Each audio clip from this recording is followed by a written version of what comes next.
6 months ago, he made an impossible choice. Took control of his father's empire. Became the undisputed king of the underworld. Built walls so high even love couldn't reach him. She took their sons and disappeared. Again. But empires built on blood don't grant peace, and the consequences of power always return. Now someone is hunting his children, someone who knows his secrets, someone from inside his own organization, and the only person who can help him save his sons is the woman who swore she'd never forgive him. This is part 2, The Reckoning, where kings learn that some thrones cost more than power. They cost everything you'd die to protect. Hello everyone, welcome back. If you're here for part 2, that means part 1 touched your heart, and I'm so grateful. Before we continue this powerful journey, please help me reach 1,000 subscribers by clicking that subscribe button. Your support keeps these stories alive. Now, let's see what happens when a king must choose between his throne and his family one last time. 6 months, 183 days since Min-jae last saw his sons' faces. He counted every single one. The empire was his now, completely, absolutely. His father's organization had been dismantled and rebuilt in Min-jae's image. Cleaner operations, strategic alliances, less blood, more influence. He'd done exactly what he promised, taken control to make things safer. But the throne felt like ice beneath him. His penthouse was emptier than ever. 40 stories above a city he controlled but couldn't enjoy. Floor-to-ceiling windows that showed him everything except what mattered. Min-jae stood at those windows now, whiskey in hand, watching dawn break over the skyline. He hadn't slept. Again. Sleep meant dreams. Dreams meant seeing Su-min's face when he'd chosen the coup over her trust. Seeing his sons sleeping peacefully, unaware their father was becoming exactly what their mother feared. His phone buzzed. Taeho's name flashed on the screen. "Talk to me," Min-jae answered. "We have a problem." Taeho's voice was tight, controlled, the way it got when things were bad. The surveillance team in Queens just reported movement. 3 men. Professional, watching the old apartment building. Min-jae's blood went cold. She's not there anymore. They don't know that. But boss. Taeho paused. They're ours, or they were, Lee's crew. The ones who wouldn't accept your leadership after the transition. The whiskey glass shattered against the floor. Lee Jun-seo. His father's former lieutenant. The one who'd disappeared 3 months ago with a dozen loyal men. The one Min-jae had been hunting through every shadow and whisper in the underworld. How did they find the address? Min-jae's voice was deadly calm. That's the problem. Only 5 people knew about that apartment. You, me, and 3 others I'd trust with my life. Someone talked. Or someone's been watching you longer than we thought. Min-jae was already moving, grabbing his jacket, his gun, the burner phone he kept for emergencies. Pull everyone. I want eyes on every location she might be, every friend, every family member, every place she's ever mentioned. Boss, we don't know where she is. She went dark after. Then find her. Min-jae's control cracked. Find her before they do. Because if Lee gets to my sons, if he puts one finger on them. Understood. The line went dead. Min-jae stood in his empty penthouse, surrounded by the empire he'd built. The power he'd claimed, the throne he'd sacrificed everything to possess. And none of it mattered. None of it could protect the 3 little boys who called him daddy. None of it could undo the choice that had driven their mother away. He'd become king to keep them safe. But kings made enemies, and enemies always found the crown's weakness. 20 minutes later, Min-jae sat in an underground office 3 blocks from his legitimate business headquarters. This room didn't exist on any blueprint. The dozen men gathered here didn't exist in any database. These were his ghosts, his shadows. The ones who did the work that even a crime lord couldn't acknowledge. Lee Jun-seo has gone rogue, Min-jae said without preamble. He's hunting for leverage against me. And he's found it. The men exchanged glances. They knew Min-jae had secrets. Everyone did. But the nature of those secrets. I have a family, Min-jae continued. His voice steady despite the fear clawing at his throat. A wife. 3 sons, 5 years old. They've been hidden, protected, separate from all of this. But Lee knows about the apartment in Queens, which means he's been tracking me, watching, waiting. Taeho stepped forward. We've already increased surveillance on known Lee associates. But he's smart, boss. He won't surface until he has what he wants. Then we make him surface. Min-jae pulled up a map on the screen behind him. Lee needs money, resources. He can't run a rebellion on loyalty alone. He's hitting our operations, small ones, untraceable, to fund his movement. So we give him a target too good to resist. A trap, one of the men said. A trap, Min-jae confirmed. We leak information about a major cash shipment, $250,000, moving through Brooklyn tomorrow night. Light security, easy target. He won't be able to resist. And when he shows up, we take him alive. Min-jae's eyes were ice. I need to know who else knows about my family. Who helped him find that address? Who else is a threat? The men nodded. This was the work they understood. Violence with purpose. Blood for protection. But Taeho lingered after the others left. You need to contact her, he said quietly. Warn her, even if she doesn't want to hear from you. I've tried. Min-jae's voice cracked. Every day for 6 months. Calls, messages, letters sent to dead drops. She's completely ghost. Either she's gotten very good at hiding, or... Don't. Taeho cut him off. Don't finish that sentence. She's alive, and she's keeping those boys safe. You know her. She wouldn't let anything happen to them. Min-jae wanted to believe that. Needed to believe it. But 6 months of silence was a long time. 6 months of not knowing if they were safe, if they were happy, if his sons remembered him, or if Soo-min had erased him from their lives completely. There's something else, Taeho said. The surveillance team said one of Lee's men was carrying a photo. They couldn't see details, but it means he has more than just an address. Min-jae's hands curled into fists. He has images, proof, something concrete. We'll find him. We'll end this. And if we don't? If he gets to them first? Taeho met his gaze steadily. Then we burn the world down until we get them back. It should have been comforting. Instead, it just reminded Min-jae of what he'd become. A man who solved problems with fire. A king who ruled through fear. A father who'd chosen power over presence. Set the trap, Min-jae said finally. And Taeho? When we catch Lee? Yes, boss. Make sure he understands that some lines, once crossed, don't have a way back. Taeho smiled. It wasn't pleasant. Understood. That night, Min-jae returned to the penthouse and did something he hadn't done in months. He went to the guest room, the one he'd started preparing 6 months ago, before everything fell apart, before the coup, before Soo-min left. 3 small beds lined one wall, still wrapped in plastic, never used. Toy boxes sat unopened in the corner, books stacked on shelves, a nightlight shaped like a star plugged into the wall, waiting to guide small feet through darkness. He'd built them a kingdom within his kingdom, a safe space in the heart of his empire. But they'd never seen it, never slept in those beds or read those books, or felt that warm glow in the night. Min-jae sat on the floor between the empty beds and finally, let himself break. 6 months of holding together. 6 months of being the king. 6 months of pretending power was enough, and it shattered. He cried like he hadn't since he was a child. Ugly. Raw. Broken. Because somewhere out there his sons were in danger, and the woman he loved had every right to never let him near them again. I'm sorry, he whispered to the empty room. I'm so sorry. I thought I was protecting you.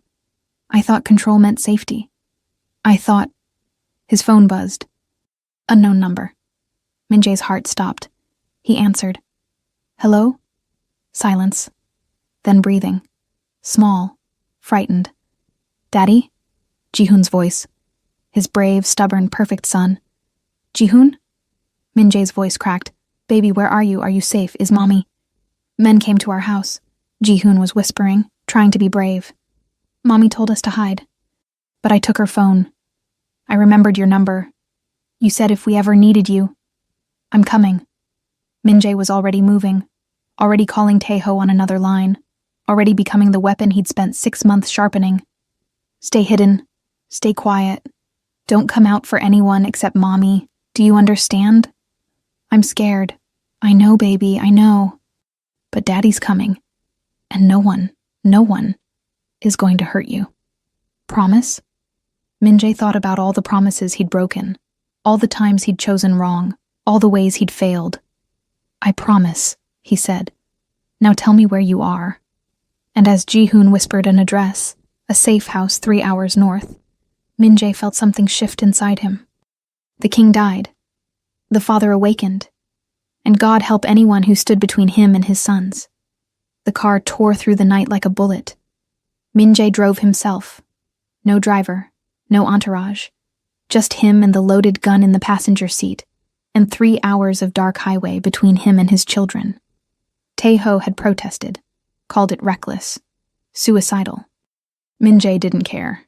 His son had called, had been brave enough to reach out when he was terrified, and Min-jae would drive through hell itself to get to him. The address Ji-hoon had given led to a small town upstate, rural, quiet, the kind of place where strangers were noticed and questions were asked. Smart. Soo-min had always been smart. She'd hidden them in plain sight, built a life in a place so normal, so ordinary, that no one would think to look there for the family of a crime lord. Min-jae's phone buzzed. Tae-ho. Team is 10 minutes behind you. Wait for backup. No. Boss. If Lee's people are there, 10 minutes is a lifetime. I'm going in. Then at least let me guide you. I've pulled satellite images. The house is isolated. 2-story, single access road. If they're watching, you'll be exposed. Send me the layout. His phone pinged. Images loaded. Tae-ho was right. The house sat alone at the end of a long driveway. Trees on 3 sides. Open field on the 4th. Defensible if you were inside. A kill box if you were approaching. There's a service road half a mile east, Tae-ho said. Cuts through the woods. You can approach from behind. Stay in tree cover until you're close. Good. Have the team set up a perimeter when they arrive. No one gets in or out. And if the local police show up, handle it. Min-jae ended the call. 20 minutes later, he was on foot, moving through the woods with the practiced silence of someone who'd done this before. The gun was comfortable in his hand. An old friend. A terrible companion. He'd promised Soo-min he'd try to be better. But better didn't save children. Monsters did. The house appeared through the trees. Lights off. No movement visible. Either everyone was hiding or... No. He couldn't think like that. Min-jae circled to the back. Found the door Tae-ho had mentioned. Unlocked.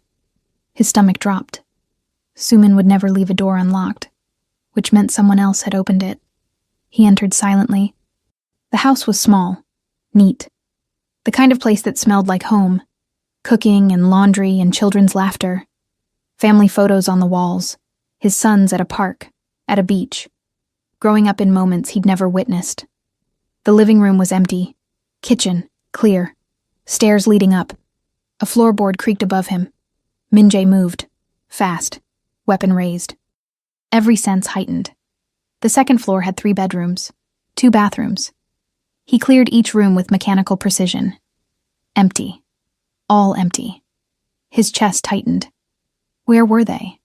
Had Lee already taken them? Was he too late? Then he heard it. Breathing. Small. Controlled. Coming from the master bedroom closet. Min-jae approached slowly. Ji-hoon? It's Daddy. It's safe now. Silence. Baby, I know you're scared. But I need you to open the door. I need to see that you're okay. More silence. Then, how do I know you're really my daddy? Smart boy. Cautious. Soo-min had taught him well.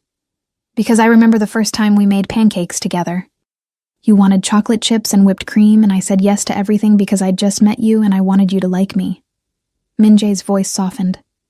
And you smiled and said, I like you. And it was the best thing anyone ever said to me. The closet door opened slowly. 3 small faces peered out. frightened, hopeful, his sons, alive, safe. Here. Min-jae's knees nearly gave out. Daddy! Taemin launched himself forward first, then Dae-jung, then Ji-hoon, trying to be brave but failing as tears streamed down his face. Min-jae caught them, all three, pulled them close and breathed them in, and felt something in his chest unlock for the first time in 6 months. You came, Ji-hoon whispered against his shoulder. Always, Min-jae promised. Always. Where's Mommy? Dae-jung asked. She told us to hide, and then she left and she didn't come back. Ice flooded Min-jae's veins. How long ago? I don't know. Long time. It was still light outside. Hours then. Soo-min had been gone for hours. Which meant his phone buzzed. Unknown number. Again. Min-jae answered, already knowing what he'd hear. Hello, Min-jae. Lee Jun-seo's voice was smooth, satisfied. Enjoying the family reunion? Where is she? Your lovely wife? Safe, for now. Quite beautiful, by the way. I can see why you risked everything to hide her. Min-jae's hand tightened on the phone. If you hurt her, you'll what? Kill me? You should have done that 6 months ago when you had the chance. But you got soft. Sentimental. Started thinking you could rule with mercy instead of fear. Lee laughed. Your father would be ashamed. My father is dead. Because you killed him. Because you chose power over principle. And now look at you. The great Min-jae. Brought to his knees by a woman and 3 brats. Tell me what you want. The Empire. Obviously. You stepped into a throne you didn't earn through proper channels. You took it through betrayal. Through patricide. The old families don't respect that. They're waiting for a real leader. They're waiting for you. They're waiting for strength, and you've shown nothing but weakness, disappearing for hours, distracted, divided. Lee's voice hardened. So here's what's going to happen. You're going to call a meeting, all the families, tomorrow night, and you're going to step down, publicly. Name me as your successor. And if I don't, then your wife's body washes up in the East River, piece by piece, while you explain to your sons why Mommy isn't coming home. The threat hung in the air like poison. Min-jae looked at his sons, 3 perfect little boys who trusted him, who believed he was a hero even though he was a monster. Where and when? He asked quietly. Smart man. I'll send details within the hour. Lee paused. Oh, and Min-jae, come alone. Any sign of your dogs and she dies screaming. Understood? Understood. The line went dead. Min-jae stood there, holding his sons, staring at the phone. 6 months ago, he'd chosen the Empire to protect his family. Now he had to choose again. The throne or Soo-min's life. Power or love. The king or the man. Taeho burst through the door, weapon drawn, team behind him. Boss, we've secured the perimeter. No sign of... He stopped when he saw the boys. Lowered his weapon. They're safe. For now, Min-jae said. But Soo-min isn't. He explained quickly. Lee's demands, the ultimatum, the meeting. It's a trap, Taeho said immediately. He's not going to let either of you walk out of there alive. I know. So we don't play his game. We find where he's holding her and we take her back by force. We don't have time. He said within the hour. That's not enough time to... Then we make time. Taeho stepped closer. Boss, listen to me. You didn't build this empire just to hand it to a traitor. You didn't survive your father just to die for Lee's ambition. There's always another way. Min-jae looked at his sons again. Ji-hoon stared back with eyes too old for his age. Mommy said you're very powerful, that you can do anything. I'm not... Are you going to save her? Such a simple question. Such an impossible answer. Because saving Soo-min meant walking into a trap. Meant possibly dying. Meant leaving his sons orphaned. But not saving her meant living with her blood on his hands. Meant his sons knowing their father let their mother die. Meant becoming exactly what he'd feared most. The man who chose power over everything. Yes, Min-jae said. I'm going to save her. Promise? He thought about all the promises he'd made. All the ones he'd broken. all the ways he'd failed to be the man they needed. "I promise," he whispered. And this time, he meant it. Even if keeping that promise cost him everything. The meeting place was an abandoned warehouse on the waterfront. Of course it was. Crime lords loved their dramatic settings, their symbolic locations. This particular warehouse had been owned by Min Jae's father, where he'd conducted business, where bodies had disappeared into the river. Lee was sending a message. Your father's empire, your father's methods, your father's fate. Min Jae approached alone as instructed. No backup visible, no weapons showing. Just a man walking into certain death because the alternative was unthinkable. But Taeho's team was out there, invisible, waiting. Min Jae had learned one thing from his father. Never fight fair when everything you love is on the line. The warehouse doors stood open. Light spilled from inside. Min Jae entered slowly, hands visible, eyes adjusting to the harsh fluorescent glare. Lee Jun-seo stood in the center of the space, older than Min Jae by 15 years, scarred, hardened, his father's generation. The kind of man who believed power came from fear, and blood was the only currency that mattered. And there, bound to a chair behind him, Soo-min. She was alive, bruised, terrified, but alive. Their eyes met across the warehouse, and Min Jae saw everything, her fear, her strength, her desperate hope that somehow this would end without more blood. "Right on time," Lee said. "I appreciate punctuality. Let her go." Min Jae's voice was steady. "I'm here. You have what you wanted. Release her and we'll talk." "Talk?" Lee laughed. "There's nothing to talk about. You're stepping down, naming me successor. Or she dies." Those were the terms. "And after? You think the families will just accept that? That Taeho and my loyalists will simply bow to you?" "They will when you order them to." Lee pulled a gun, pressed it to Soo-min's head. She flinched but didn't cry out. "You're going to call them right now. Tell them you're retiring, that I have your blessing. That anyone who opposes me opposes you. And then you'll kill us both anyway." "Maybe," Lee shrugged. "Or maybe I'll let her live.